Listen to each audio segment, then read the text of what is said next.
मस्त असा आपण आज झणझणीत टोमॅटोचा ठेचा बघणार आहे। याला खरडाही म्हणतात। नमस्कार, मी स्वाती सोनाक्षी बराटे व्हेज रेसिपीमध्ये तुमचे खूप खूप मनापासून स्वागत करते। खरडा म्हटल्यावर तर सर्वांनाच आवडतो, म्हणजे आम्ही ठेचा म्हणतो। बघा इथं अशी जाड मिरची घेतलेली आहे। तवा तापल्यानंतर थोडंसं तेल टाकलं। तेल टाकल्यानंतर मिरच्या छान अशा आपल्याला आता भाजून घ्यायच्या आहे। आणि हा टोमॅटोचा ठेचा इतका अप्रतिम चवीचा लागतो, जेवताना तोंडी लावण्याकरता किंवा बाजरीच्या भाकरीसोबत, कणण्याच्या भाकरीसोबत तुम्ही नक्की खाऊन बघा। खूप सुंदर लागतो आणि मस्त असा झणझणीत सर्वांचा आवडता म्हणजे ठेचा, भाकरी आणि खरडाही तुम्ही म्हणू शकता। आणि बघा आता आपल्या मिरच्या मस्त असं छान भाजल्या गेलेल्या आहे। मिरच्या छान भाजून झाल्यावर थोड्याशा बाजूला करून घेतल्या। तिथंच मी एक टोमॅटो लाल मस्त कट करून घेतला आणि त्याच्यावर सुद्धा मी आता थोडंसं तेल घातलं। टोमॅटोसुद्धा आपल्याला मस्त भाजून घ्यायचा आहे। तुम्ही नक्की ह्या प्रकारे टोमॅटोचा ठेचा बनवून बघा, तुम्हाला आवडल्याशिवाय राहणार नाही। आता बघा टोमॅटोसुद्धा मस्त असा आपला आता भाजला गेलेला आहे आणि तुम्ही पुढं बघालच आपण लाकडी बडगीमध्येच ठेचा कुटणार आहे। खूप सुंदर चव येते त्याच्यामुळं। आणि आता मी थोडंसं मीठ घालणार आहे मिरचीवर आणि टोमॅटोवर, म्हणजे अजून छान असं मऊ आपल्या मिरच्या आणि टोमॅटो होईल आणि ठेचासुद्धा चवीला खूप छान लागतो। बघू शकता तुम्ही मस्त असं आता भाजलं गेलेलं आहे आणि आता आपण हे काढून घेणार आहे। बघा अशी लाकडी बडगी आहे, त्याच्यामध्ये मी सर्व आता टोमॅटो आणि मिरची काढून घेणार आहे। आता आपल्याला थोडेसे शेंगदाणे भाजायचे आहे, खूप पण नाही भाजायचे, म्हणजे मिरच्या आपल्या फिक्या असल्यामुळे खूप नाही भाजायचे। तुम्ही तुमच्या आवडीनुसार कमी जास्त करू शकता। आता शेंगदाणेसुद्धा आपल्याला छान असे आता भाजून घ्यायचे आहे मस्त खरपूस।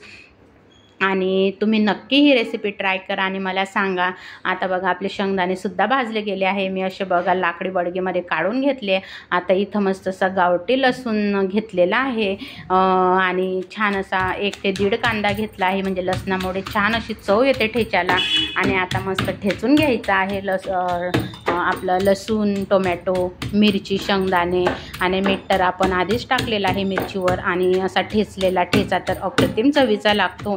तुम्ही नक्की ही रेसिपी ट्राय करा। आणि जर तुम्हाला माझी रेसिपी आवडत असेल तर लाईक, शेअर, सबस्क्राईब करायला विसरू नका।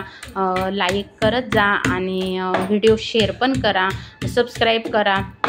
बघू शकता आता मस्त असं मी लसूण, शेंगदाणे सर्व असं एकजीवात आता कुटून घेत आहे आणि खूप छान लागतो हा ठेचा। आणि मस्त याच्यासोबत लोणचं, पापड, तर मग खूपच सुंदर बेत होतो हा आपला जेवणाचा।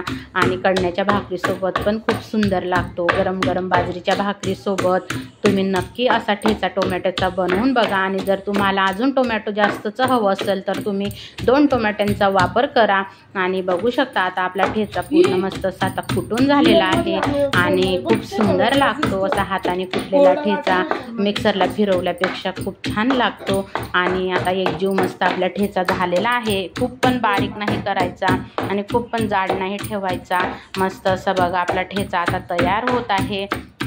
तुम्ही नक्की ही रेसिपी ट्राय करा। अगदी साधी, सोपी आणि सर्वांना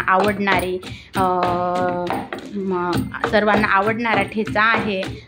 ठेचा बघितल्यावर प्रत्येकाच्या तोंडाला पाणी आल्याशिवाय राहत नाही आणि टोमॅटो टाकल्यावर तर अजूनच त्याची चव खूप वाढते आणि खूप सुंदर लागते टोमॅटोमुळे। तुम्ही याला फोडणीही देऊ शकता थोड्याशा तेलामध्ये जिरं मोहरी टाकून, आणि तुम्ही थोडंसं फ्रायसुद्धा करू शकता, पण असाच खूप सुंदर लागतो। आता बघा मस्त मी आता इथं पोळ्याच बनवल्या होत्या, म्हणजे चपाती आणि ठेचा घेतलेला आहे टोमॅटोचा, काकडी घेतलेली आहे, लोणचं घेतलेलं आहे आणि मस्त अशी आपली आता थाळी तयार झालेली आहे। या तुम्ही पण जेवायला आणि नक्की तयार करून बघा। आवडल्यास मात्र मला सांगायला विसरू नका। आले ना तोंडाला पाणी, नक्की बनवा। श्री स्वामी समर्थ।